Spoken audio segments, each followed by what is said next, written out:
किस प्रक्रिया के द्वारा ऋण देता है ना। एक सवाल सिंपल सा है इकोनॉमिक्स का कि बैंक किस प्रक्रिया के द्वारा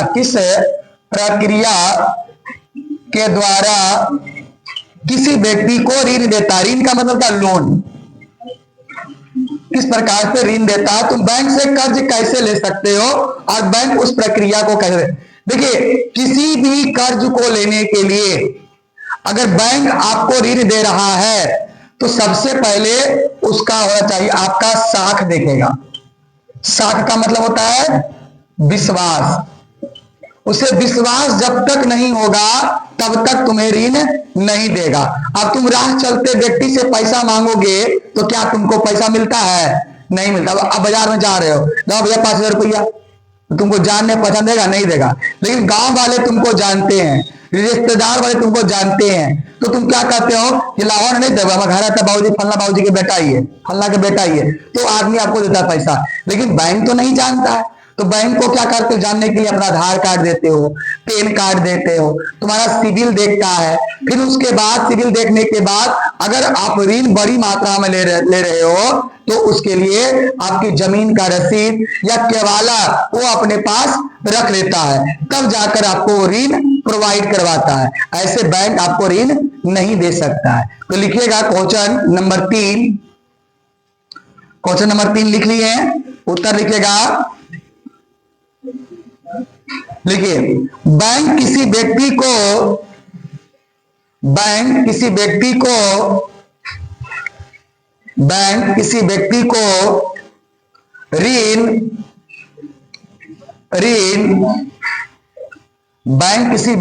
ऋण निम्नलिखित प्रक्रिया के द्वारा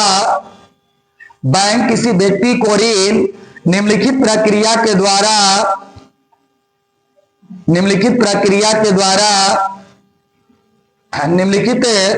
प्रक्रिया के द्वारा देता है। पहला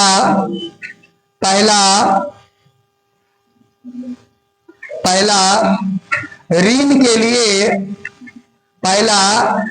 लिए लोगों से आवेदन लेती है। ऋण के लिए लोगों से आवेदन लेती है। ऋण के लिए लोगों से आवेदन लेती है। ऋण के लिए लोगों से आवेदन लेती है। जब तक तुम आवेदन नहीं दोगे, फॉर्म नहीं भरोगे, तो बैंक ऋण देगा तुमको? नहीं देगा। दूसरा, ऋण प्रदान करने से पूर्व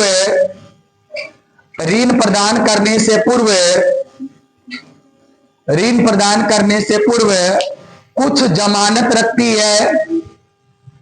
ऋण प्रदान करने से पूर्व कुछ जमानत रखती है। जमानत माने क्या होता है कि भरोसा, विश्वास। तुम्हारा घर का रसीद रख लिया, जमीन का रसीद रख लिया, तुम्हारा सोना रख लिया, कब तुमको कर देगा वो? जमानत रखती है। तीसरा, दो गवाह को साथ रखती है। दो गवाह को साथ रखती है। दो गवाह को साथ रखती है। दो गवाह को साथ रखती है। चौथा, ऋण भुगतान के अंतराल को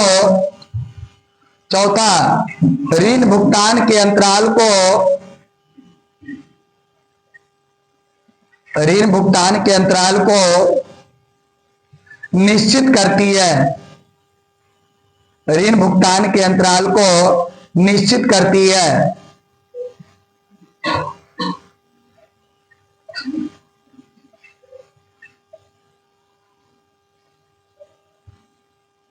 अंतराल को निश्चित करती है। क्या करती है? निश्चित करती है। ये 4 चीज देखता है, 2 नंबर का आता है भाई। ये 4 चीज बैंक आपसे लेगा तो आपको कर्ज प्रोवाइड करवाएगा। 5वां है मांग पूरक वस्तु क्या है ना? पूरक वस्तु क्या है? तो पूरक माने क्या होता है? पूरा करना। क्या होता है?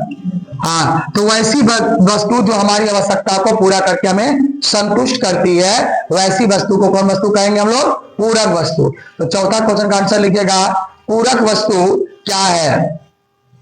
पूरक वस्तु क्या है? देखिए, पूरक वस्तु वे वस्तुएं हैं, पूरक वस्तु वे वस्तुएं हैं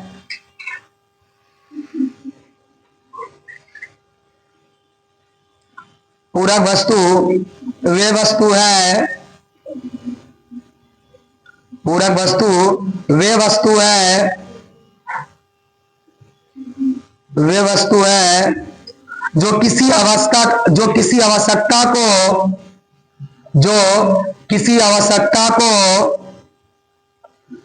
आवश्यकता को संयुक्त रूप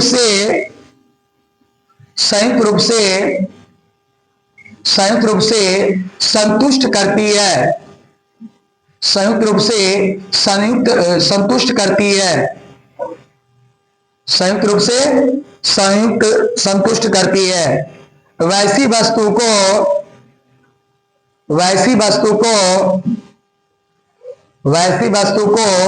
पूरक वस्तु कहते हैं, पूरक वस्तु कहते हैं। जैसे पेन के लिए स्याही, जैसे पेन के लिए स्याही, स्याही लिखने आता है,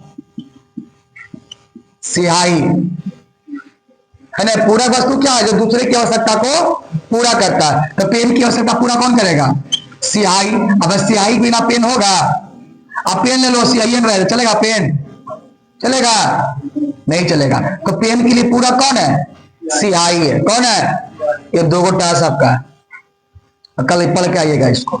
चलिए होमवर्क लेके आइए मेरे पास, ऑब्जेक्टिव सेट मारे लाई कॉपी, चलिए लेके आइए होमवर्क। चलो जिसका इकोनॉमी से खड़ा हो जाइए, जिसका इकोनॉमी से खड़ा हो जाइए, लाइए लेके आइए सेट जो मारे 2024 का। आ जाओ। कहा है? हाँ, अरे पुराना से लेकर मार लेती। आप कहाँ मारे दिखाइए। दिन में क्या करते हो? हम नहीं जानते लाइन पेन के बारे में, सीधा उठा के बाहर फेंक देंगे अभी हम। सबसे ज्यादा किसी भी विषय में टफ है तो वह इकोनॉमिक्स।